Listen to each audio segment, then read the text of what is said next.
Bungai atiku ora bisa dak gambarake nalika ketampa CPNS.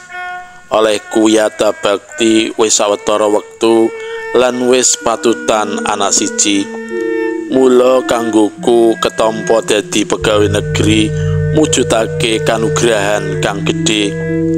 Nanging ana rasa ngendelong nalika ngerti panggonanku dibenum. Aku dibenum ing tlatah Bantar Kawung Brebes. Kamangka aku asli Salatiga. Dak bayangake kaya ngopo repote yen aku kerja ing Bantar Kawung. Nalika iku watara taun 1982 nganti 1983 aku miwiti urip anyar ing Bantar Kawung. Urip adoh bojo lan sanak kadang, nanging ana sapletik rasa seneng merga anakku sing isih bayi bisa dak gawa. Aku manggon ing omah kontrakan. Kanggo ukuran jaman semono, omah kuwi wis cukup apik. Temboke bakuh, jogane wis diplester, jeding lan WC ana jero. Mongko sing jeneng WC tumrap warga Bantar Kawung isih langka.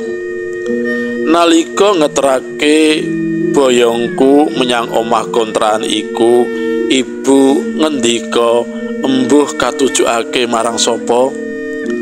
Aku ngerti yen kowe kabeh ana ing kene, nanging aku njaluk aja ganggu gawe anakku ana kene, ora golek mungsuh. Tujuane becik yaiku minterake bocah-bocah. Syukur-syukur ewangono." Aku ora dong karo karepe ibu. Ibu dhewe uga ora ngendika apa-apa.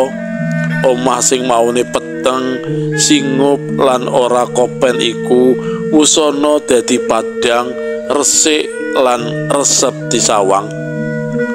Bengi sepisanan dak rasakake sepi banget. Sore mau rewangku pamit mulih. Saking sepine nganti swara gegodhongan katra angin keprungu cetha. Nalika jam nuduhake angka 12, swara pambaunge asu alasan lan gragoge celeng ana sabrebetan rasa wedi. Lagi sepisanan iki aku ngrungu swara-swara sato ing tengah wengi. Apa maneh yen bayangake kiwa tengene omah iki sing isih sepi. Aku merinding. Aku gage mapan turu ngeloni anakku. Atiku ndadak seneng banget nalika ana kenya wiyata bakti ana ing sekolah papanku kerja. Jenenge Mawitri, umure kira-kira 20 taun. Dheweke asal njaba daerah. Mula banjur diajak ngontrak bareng. Lumayan kejaba bisa urunan sewa omah, uga kena kanggo kanca. Alhamdulillah dheweke gelem. Mawitri manggon ing kamar ngarep. Ing sawijining wengi nalika kene padha santai lan anakku wis turu, Mawitri kandha, "Mbak, dirasake omah iki krasa sepi nyanyet, kepara singup." Kuwi rak pangrasane Dik Tri wae. Wangsulanku kalem. "Apa sasuwene Mbak Yuni ana omah kene ora ana kedaden aneh, Mbak?" "Ora ki, lan aku ya ora wedi, dianggep biasa wae karan ing desa, Dik. Ning kok rasane aneh ya, Mbak?" "Walah Dik Tri, ora susah dipenggale, dipenake wae." Amarga aku ora duwe rasa wedi, mula Mawitri uga dadi kendel. Dina-dina ing omah kontrakan iku dak lakoni karo Dik Tri tanpa ana kedadian kang nganeh-anehi. Nanging aku kepeksa ditinggal Dik Tri awit dheweke kasil lulus tes CPNS lan dibenum ing daerah asale. Aku kijonan maneh yen wengi lan sing saya njalari ngrantes rewangku pamit metu merga arep rabi. Rene ora ana sing ngemong, mula dening ibu anakku dipundhut mulih menyang Salatiga. Aku dadi dhewe emple ijen tanpa ruang. Kaya biasane bubar magrib aku maca-maca ing teras omah. Sengaja lawang dak buka lan lampu dak urupake padang. Jenenge wae ing desa jam yamono kahanan sakiwa tengene omah kontrakan wis katon sepi. Dumadakan ana tentara Koramil sing lagi nganglang mubeng desa nyelangake mampir. Jarine merga weruh lawangku isih bukaan lan lampune padang kencor-kencor. Nembe santen apa, Bu? Pitakone. Inggih, Pak. Musir sepi wong piyambakan. Bu Guru piyambakan wonten ngriki? Inggih, Pak. Ditri kanca kula ngontrak pun dibenum wonten daerahipun.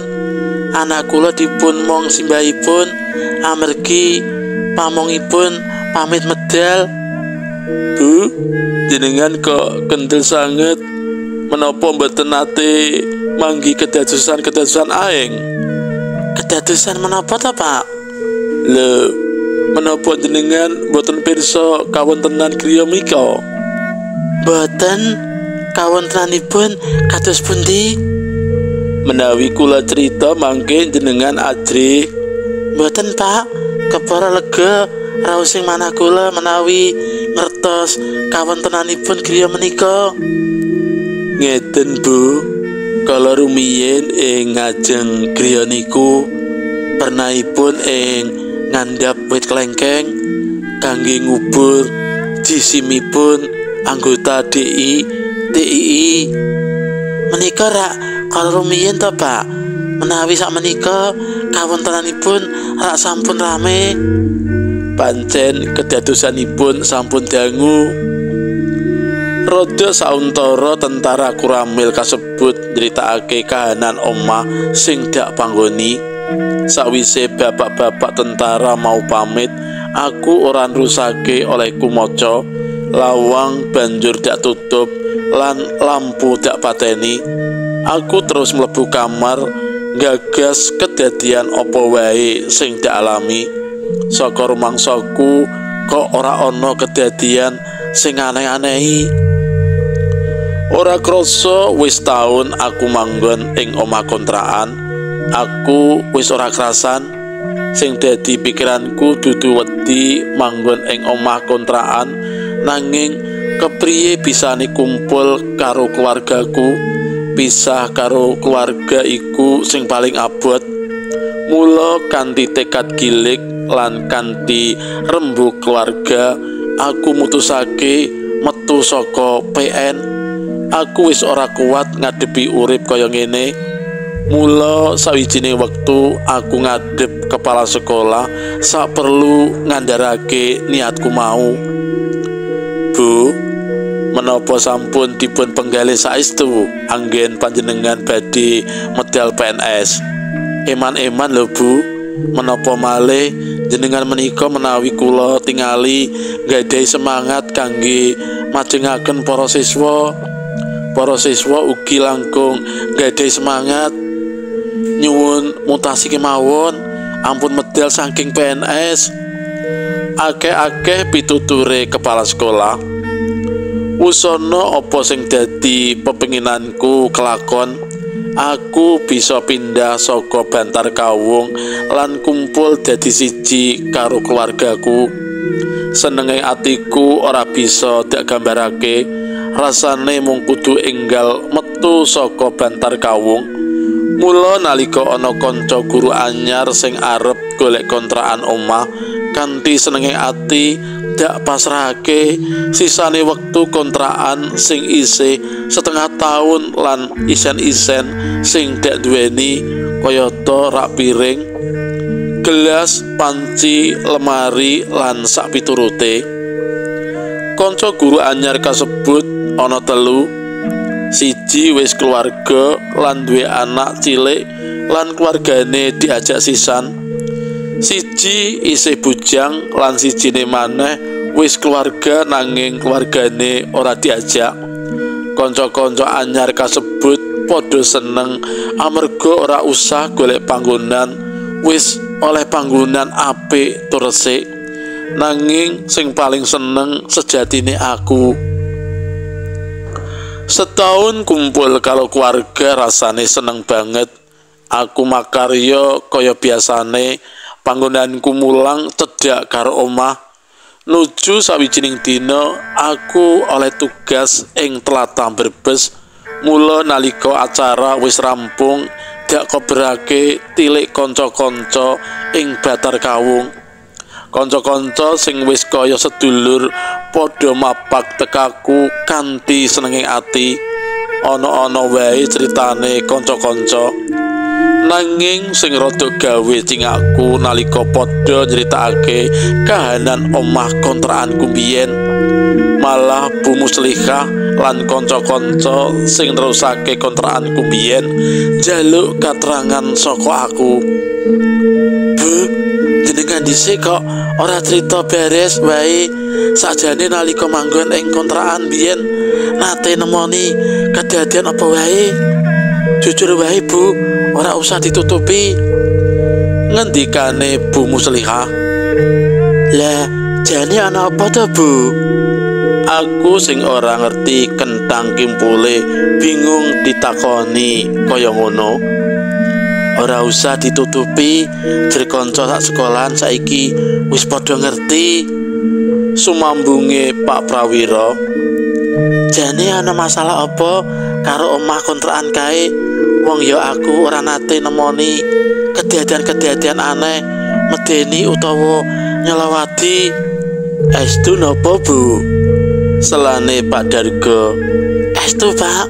Lah terus jenengan sak kanca nemoni kedadian menapa? Ngene Bu, sapungkuring jenengan kae omah kuwi rak banjur danggoni karo kanca-kanca. Kamar ngarep aku karo bojoku, tengah Pak Prawira lan mburi Mas Dargo. Sawijining wengi nalika bubar padha jagongan, Pak Prawira arep buak kulit kacang ning mburi omah. Nalika kulit kacang arep dibuang, lah kok ditampani tangan diwud-diwud gede lan ireng. Pak Prawira jerit saking kagete.